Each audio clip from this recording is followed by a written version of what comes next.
Hi, everybody. My name is Greg Wolfe. I'm the Director of Education for IAVM, and welcome to our first session, our Venue Connect new education track called Rising Leaders.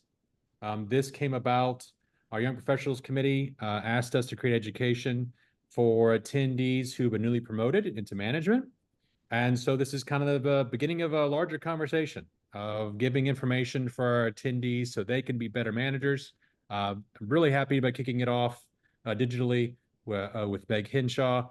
We were actually connected to Meg through Zoe Moore, who's been helping us with our foundation with our diversity, equity, inclusion initiative. So special thanks to Zoe Moore out there who introduced us to Meg. There you go. So Meg, of course, is the strategic lead for global events with Google. And if you look her up, she has a lot of great articles about making inclusive meetings and really why this is important for those of you who have meetings and events should be inclusive. But we're kind of turning inwards this time, asking Meg as a SME to tell us about our own workforces. But before we get into that, Meg, would you mind if I left anything out of introduction to add that? No, thank you so much. Hi, everyone. I'm super happy to be here. I'm so grateful to be having this conversation with you all. Just a quick note about sort of how this work began. We started during early pandemic days doing a lot of research about maybe what was broken or outdated or a little dusty with our own events. And it led us down a path to sort of dig into some things that were problematic and have been problematic with events and experience design for a really long time. Another really important note, since we are going to be talking a lot about workplace, is my team actually sits under workplace experience at Google. So we spend a lot of time talking about how experience design translates to workplace experience. And all of this work is absolutely translating into how we think about designing the workplace, both the container and how we program and activate the workplace at Google. Wonderful. So I think it'd be appropriate to start out. I'm wearing our We Belong hashtag shirt. So philosophically, this is in the spirit of creating a work environment where everyone feels like they belong. And then, of course, when we think of this, we also think this is going even beyond the current ideas what we term of belonging, obviously ethnicity and race and gender and sexual orientation, but neurodivergency, the concept that not everyone's brains are built the same, and we need to create environments where everyone, however your brain works, you can feel that you belong. So that's the We Belong kind of philosophy. So we came to this kind of discussion because just in my own life and talking to individuals, I never received any formal training in my business classes about who it is that make up our workforce when it comes to invisible disabilities. And so this is kind of just the beginning of hopefully adding tools to the toolkits of our future leaders, future GMs about this very important topic. So Meg, is it possible to tell us just kind of from the numbers, do we know, if we don't know this answer, this maybe is something people can do the research on, but how many adults do we think are in the U.S. economy that have invisible disabilities? So in the US, it's estimated that about 10% of adults have some form of neurodivergence.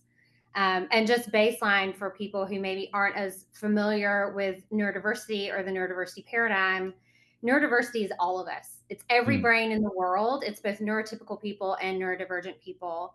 Neurodivergence is a mental or cognitive processing that is different from what is considered typical. And oftentimes when we talk about neurodivergent communities, we're talking about people with ADHD, those on the autism spectrum disorder, dyslexia, dyspraxia, obsessive compulsive disorder, epilepsy.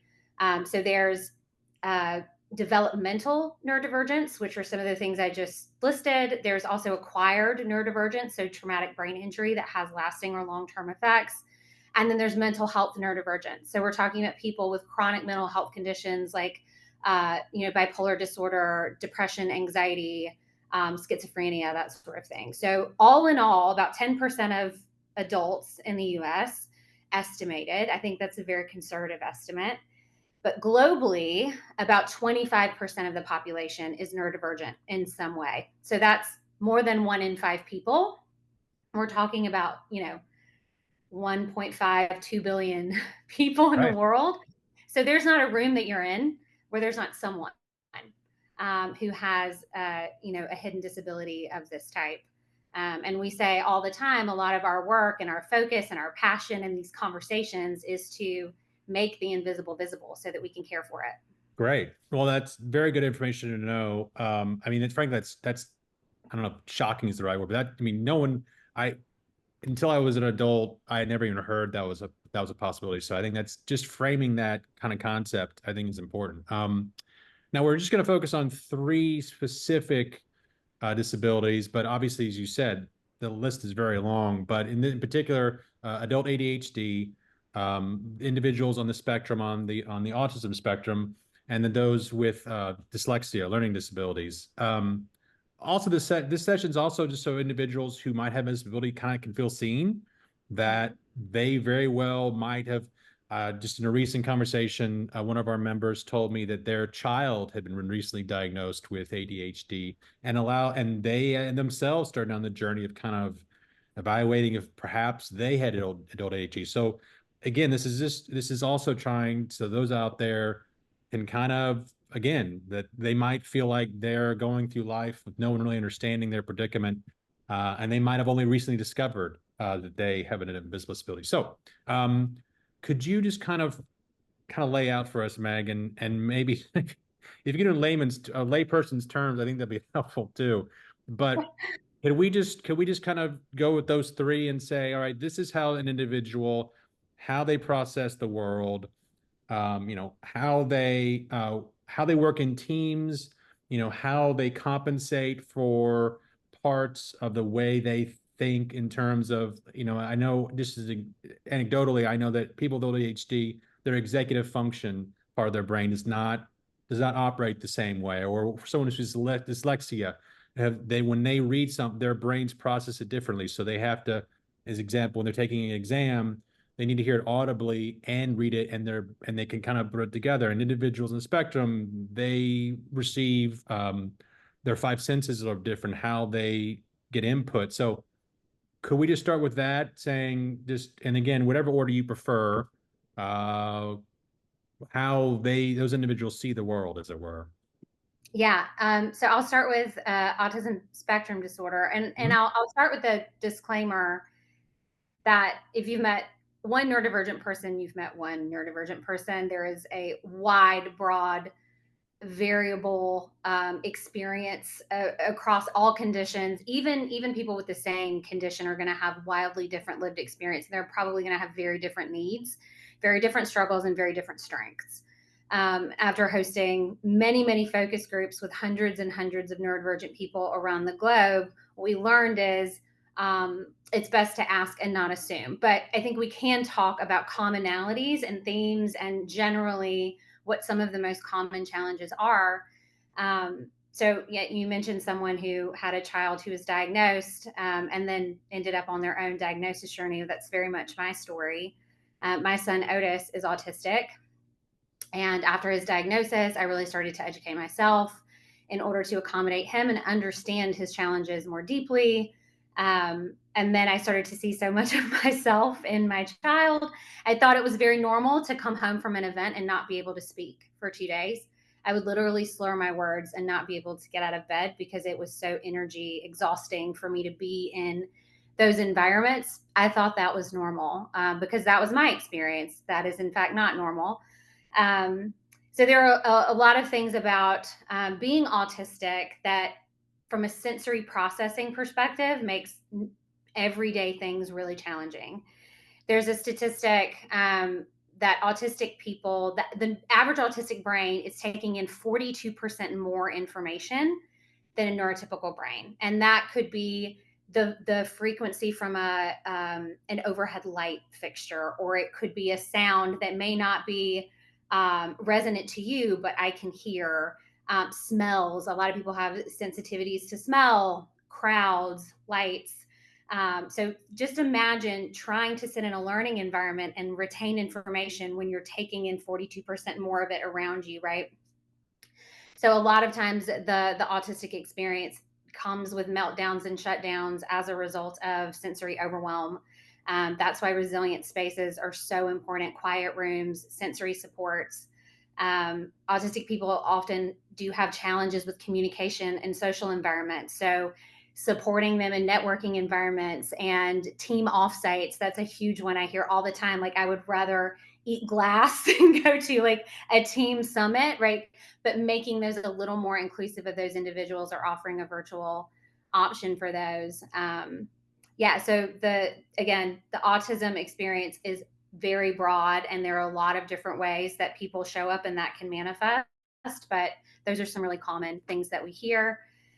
For dyslexia, it is all about reading and writing, and how your brain processes written information. There's a really amazing accommodation now called bionic text, which actually bolds certain parts of the word so that it makes it more easy for your brain to digest, a dyslexic brain specifically.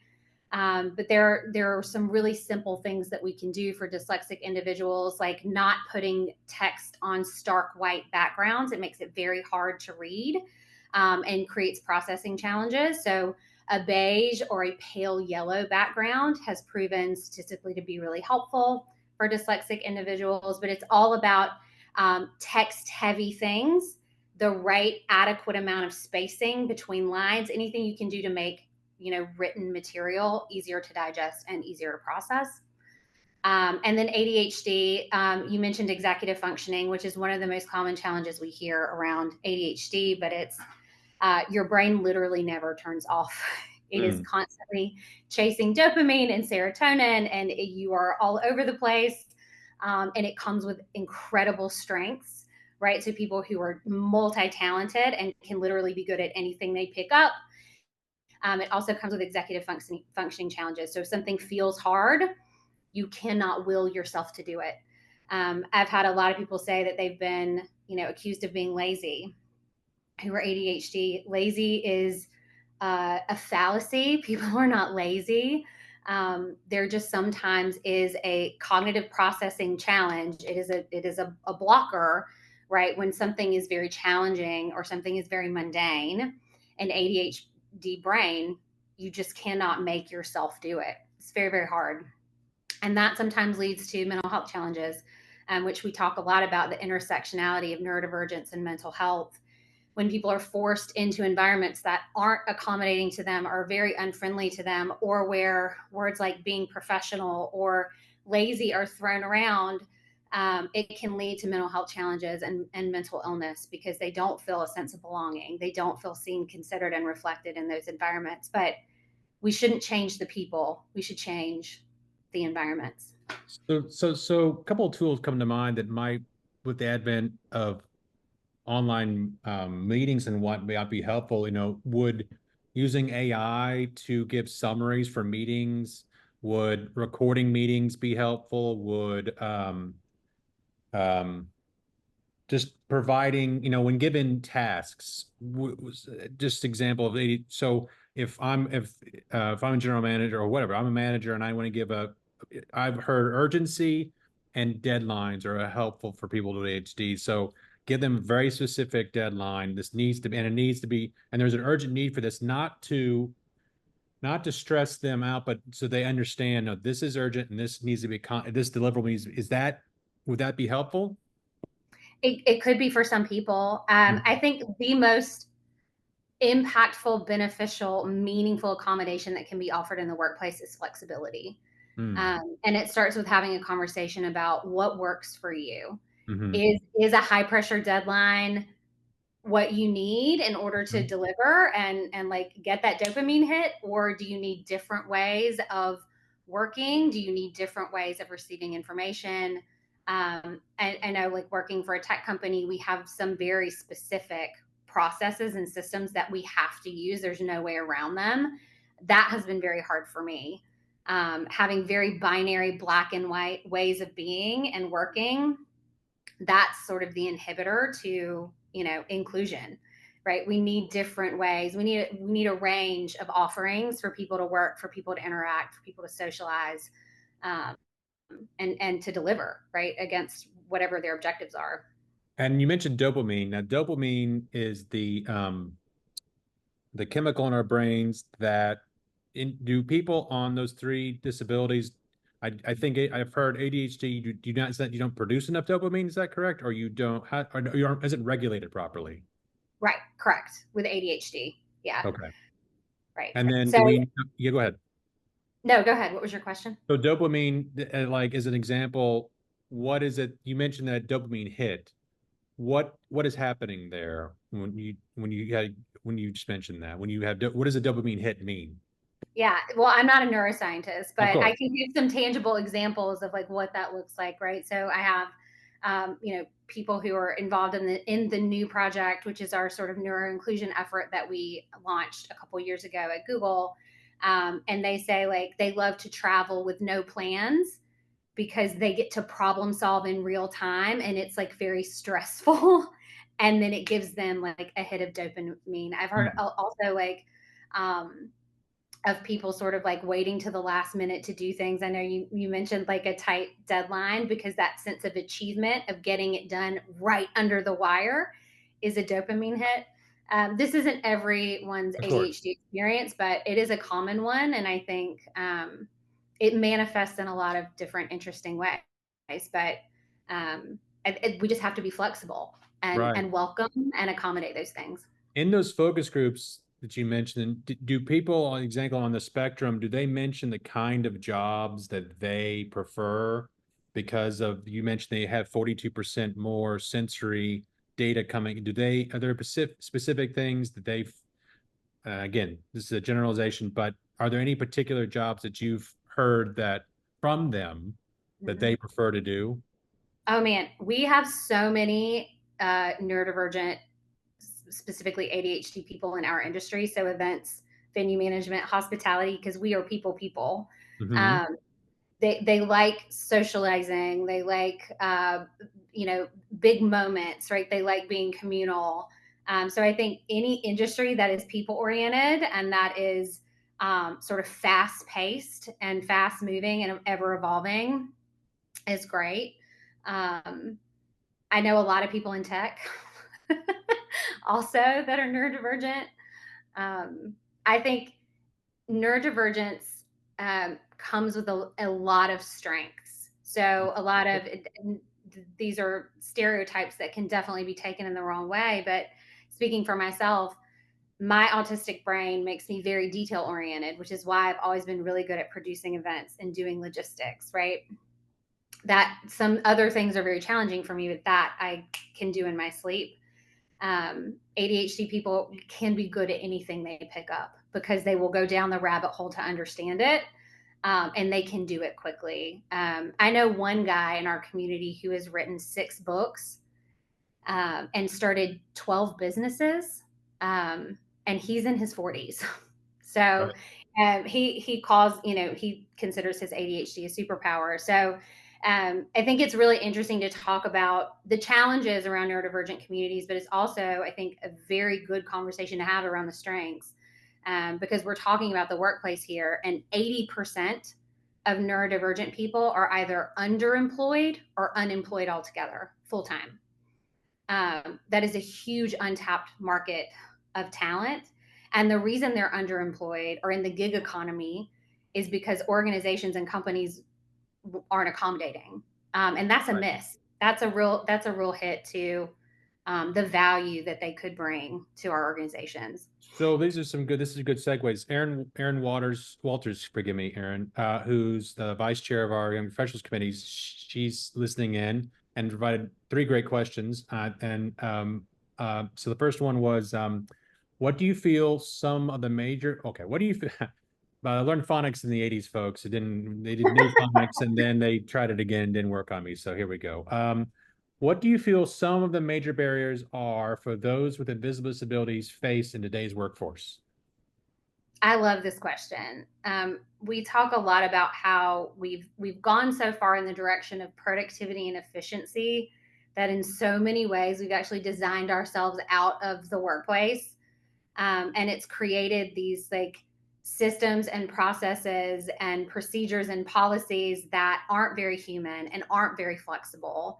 And so I think a lack of agency, autonomy, and flexibility are really the biggest barriers. We have to meet people where they are instead of expecting us to fit into some outdated mold that we have as organizations. And I work for a very progressive company. There is still so much happening, even in progressive organizations, that should have been, kicked out a long, long, long time ago. So I would say taking a look at what no longer serves and being more flexible could solve for a lot of those problems. It reminds me where we had our leadership institute at our management school recently, and someone, I don't know who said it, but they said the best piece of advice I ever got in terms of how to manage people was a statement someone told them, and train me, but then trust me. So you've got to, as you say, empower your staffs, but then you got to trust them to do the job they've been hired for, and especially in venues. Man, the show must go on. All of those trite things we say about the venue industry is true in terms of the show must go on, whether that's a rock show, opera, meeting, convention center, and you have to, for lack of a better word, triage the situation. What is the most prudential thing to do in the moment? And you've got to give your folks the training they need and then trust them to do it. So that brings that to mind. Okay, good question, good answer. One of the things, another question Aaron came up with is, well, this is a conversation we had before the call, was so many individuals who are on the spectrum or have built ADHD or have dyslexia, frankly, are afraid to bring this up with their HR department, mention to their bosses. And so one question Aaron had was, what are some ways that managers can create that open door to have conversations with their team to make them feel like they're belonging or can accommodate? Yeah. So less than 30% of people with hidden disabilities disclose in the workplace. So there are 70+% of people who have a hidden disability that have shared it or asking for support. They're suffering in silence, essentially. So that's really important to note. But I'll share a personal story. When we started building the new project, one of the women on my team, because we were already talking about neurodiversity, actually disclosed to me for the first time. I'd already been working with her for over a year. She had never told an employer before that she was, in her words, profoundly dyslexic and really struggled with reading and written communication. I had her working on all these marketing communications projects, right, which were very hard for her.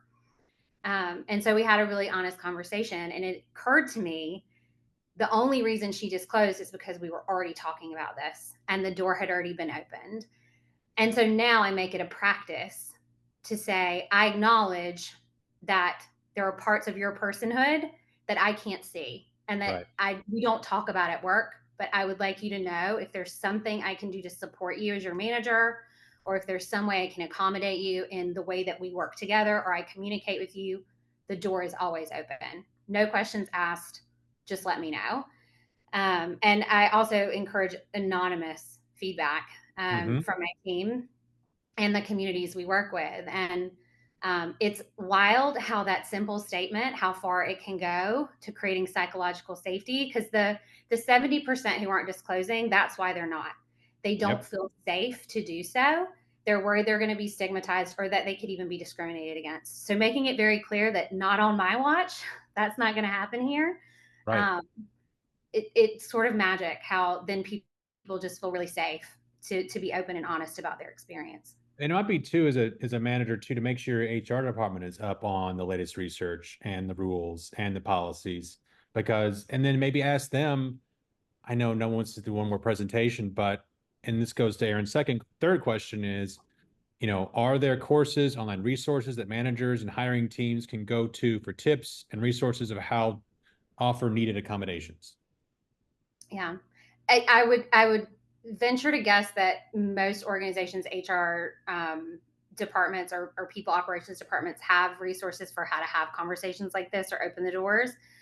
We're also going to start offering, actually next week is our first training through the Meeting Professionals International Association, a training all around neurodiversity.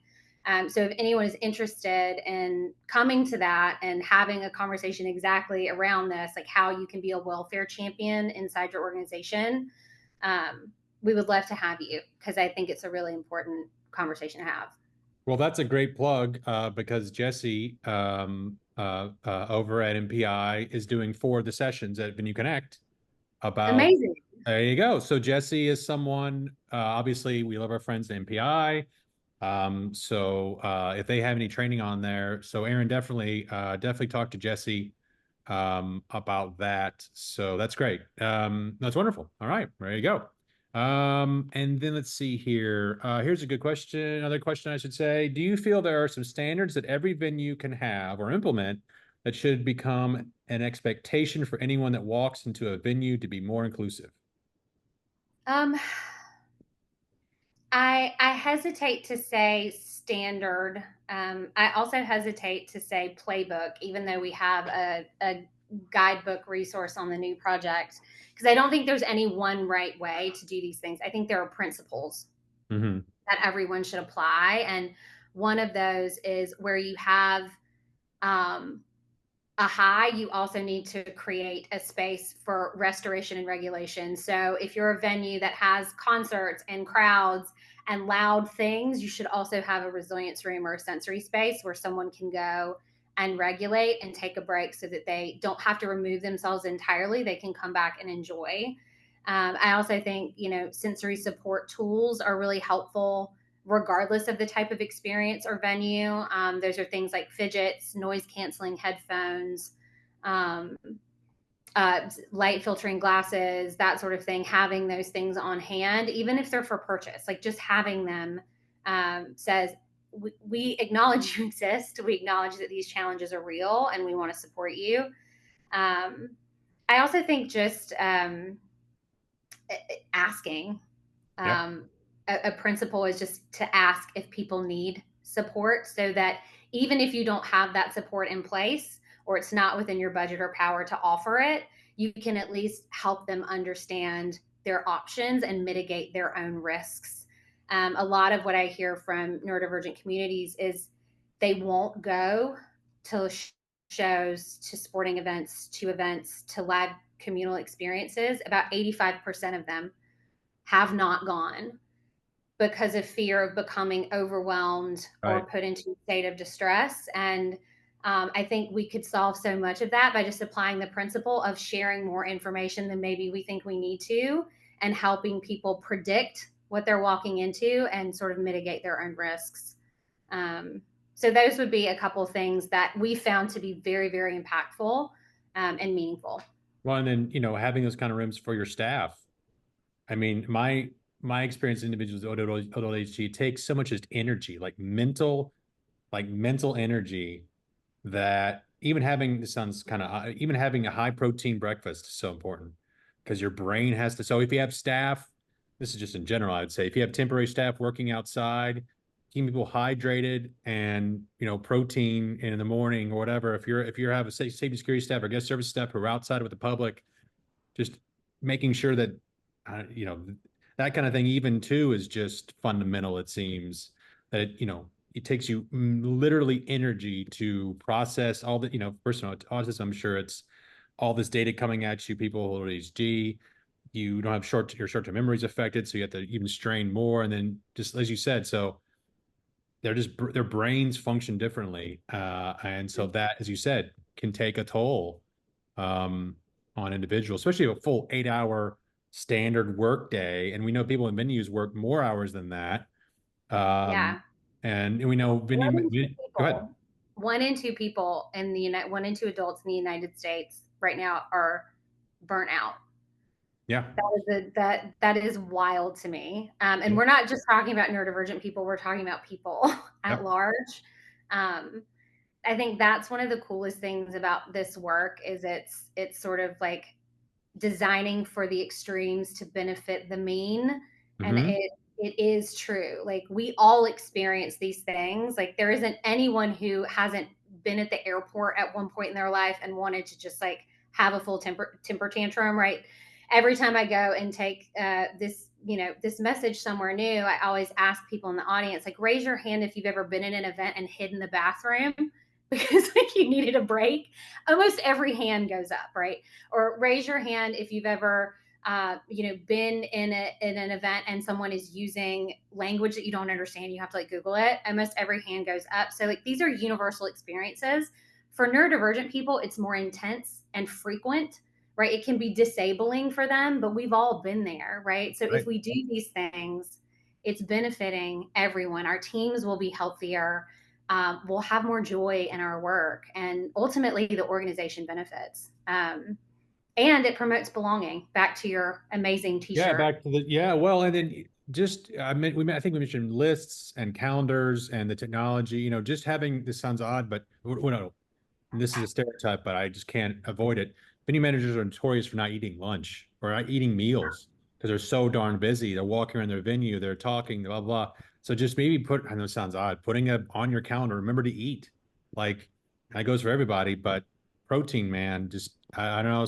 Anyway, also, too, no offense to our members or arenas and stadiums, eating a hot dog or the food that we sell our patrons might necessarily not be best for for sustenance. Not that we don't know selling those things, but anyway, I'm gonna be chased away by our food and beverage people. But uh, Aaron had another good question. This is probably in on this because we already talked so much about this, and again, it's the beginning of the conversation at the end. So, yes, good point. What is your opinion on the disability disclosure that is used when applying for jobs? Is there a way to improve on that? What are we seeing in the workforce? Um, I'm trying to figure out how to say this diplomatically. Sure. I feel like it's pretty performative. It is in so many cases for so many organizations a box to check. People expect to see it when they apply, and um, I don't know that it's actually doing anything meaningful. I would love a study to be done on like what they do with that information and how it impacts the hiring process. Right. Um, I actually did a bit of a blind study myself and applied for some jobs under a pseudonym and checked the disability boxes. I did not hear back from a single recruiter. Um, which, this is just me being weird and doing a side study, but I've been thinking about this a lot because I think a lot of hiring processes are terribly exclusive and exclusionary. There's one Mhm. path. Interviewing is horrifying for a lot of neurodivergent people. It's very rigorous. It's very binary. How you show up in an interview, there's like one way to be, right? You have to be in a box. It's very Right. limiting. So I think the disclosure conceptually in theory is a lovely idea. I don't know that it's actually impactful unless it gets incorporated into the hiring process in some meaningful way. And I haven't seen any real proof that's happening. I think we have a lot of work to do around hiring processes, interview processes, and vetting processes. Well, it seems to my opinion is, we have our work the group of individuals that can be hired for a position, those numbers are going down due to demographics in this country. And the more successful, more effective general managers are going to kind of take information like this and empower their teams to have that conversation, to have kind of, lack of a better word, return on investment of, if I have this data saying we have a disclosure, if I'm not going back and having that conversation, like you said, we're missing the boat somewhere. There's a talented person who is, and that's the thing. I don't know who said it, but people on invisible disabilities, um, you know, there's nothing in terms of them being an amazing employee that that there's nothing saying they can't be a stellar employee, but at the same time, we have to create these environments where they feel seen, they feel like they won't be discriminated against for being who they are. And if we don't do our due diligence on creating that environment, we're just not going to be as successful. And the more talented people who happen to have a disability will not be at our, they will not be working for our venue or our allied company. And Yep. that just in terms of, I don't know, it's an ethical, you should be ethically and morally, you should be more inclusive in this way as well. But you're just not gonna have the most effective, productive team if you don't, understand, at least, in the very least, know to ask the question and to be open to these conversations. But well, thank you, Meg, for this conversation. Again, this is just the beginning of this. Is there anything that you would like, any other points you'd like to make, or any issues you want to bring up? I don't think so. I would encourage people to check out the new project. There's a glossary there with all the definitions and sort of culturally sensitive language around neurodiversity. If people are new to the topic, it's a really great, like, dipping a toe in the water resource. You can also get to me directly from that website if anybody wants to have a conversation or ask more questions. I'm always door open on this topic. And I just want to say, Greg, I'm really grateful that you invited me to bring this to your organization and broaden the conversation, invite more people into it.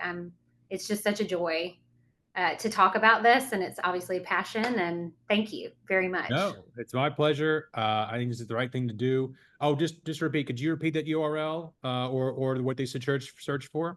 Yeah, so it's just the new NEU project.com, thenewproject.com. Perfect. Well, we hope this is, again, the beginning of our members' interaction with this great topic. We hope to see you at Venue Connect. Of course, we hope to see Meg someday in person at Venue Connect as well.